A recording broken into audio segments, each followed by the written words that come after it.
Om Swastiastu, Rahayu, sahabat Tatwa Hindu. Tubuh Dewa Siwa selalu tertutup abu dan para penyembah Siwa mengenakan abu, baik sebagai tilak di dahi dan di tangan, atau bahkan melumuri tubuh mereka. Ada kisah menarik dalam Siwa Purana yang menceritakan bagaimana Dewa Siwa dikaitkan dengan abu.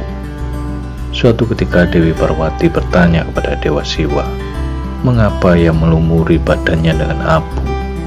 Dewa Siwa tersenyum, kemudian ia pun menceritakan sebuah kisah.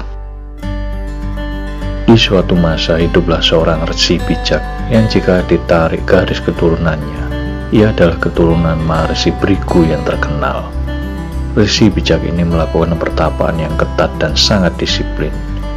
Ia tidak terpengaruh oleh musim panas yang terik ataupun musim dingin yang menusuk tulang.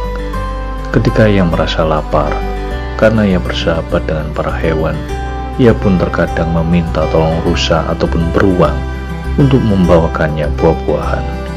Para hewan ini pun dengan senang hati melayani sang Brahmana. Waktu pun terus berlalu, hingga ia akhirnya hanya mengkonsumsi daun hijau, dan karenanya ia pun mendapat nama Parnada. Resi Parnada melanjutkan tapanya yang keras.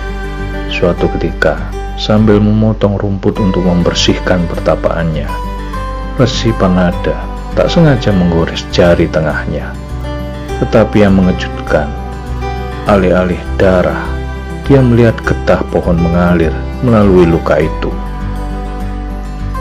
Sekarang Parnada berpikir bahwa ia telah menjadi begitu hebat, sehingga bukannya darah, tapi justru getah mengalir melalui tubuhnya. Kebanggaan memenuhi pikirannya, dan dia mulai berteriak dalam sukacita bahwa dia adalah orang yang paling hebat di dunia. Dewa Siwa yang menyaksikan peristiwa ini kemudian mengambil kedok seorang lelaki tua dan mencapai tempat itu. Ketika lelaki tua itu menanyakan alasan kegembiraannya yang tak terkendali, Resi Parnada mengatakan bahwa ia telah menjadi lelaki paling hebat di dunia karena darahnya menjadi sangat mirip dengan getah buah dan pohon. Lalu lelaki tua itu bertanya, apa yang harus dibanggakan dalam hal ini?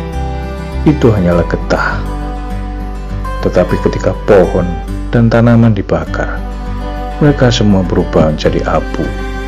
Bukan darah, bukan getah, bukan yang lainnya, hanya abu yang tersisa, yang tentunya merupakan tingkatannya lebih tinggi. Untuk menunjukkannya, pria tua itu kemudian mengiris jarinya, dan tiba-tiba abu keluar dari jarinya. Resi Parnada segera menyadari bahwa itu adalah Siwa yang berdiri di hadapannya. Ia pun segera berdoa kepadanya untuk pengampunan atas ketidaktahuannya. Dikatakan dalam Purana bahwa sejak saat itu Siwa memakai abu untuk mengingatkan para bhaktanya tentang realitas tertinggi dan kebodohan karena terpikat pada keindahan fisik. Abu tepi putih mengingatkan kita bahwa tiada yang abadi di dunia ini, bahwa semua yang berasal darinya akan kembali padanya.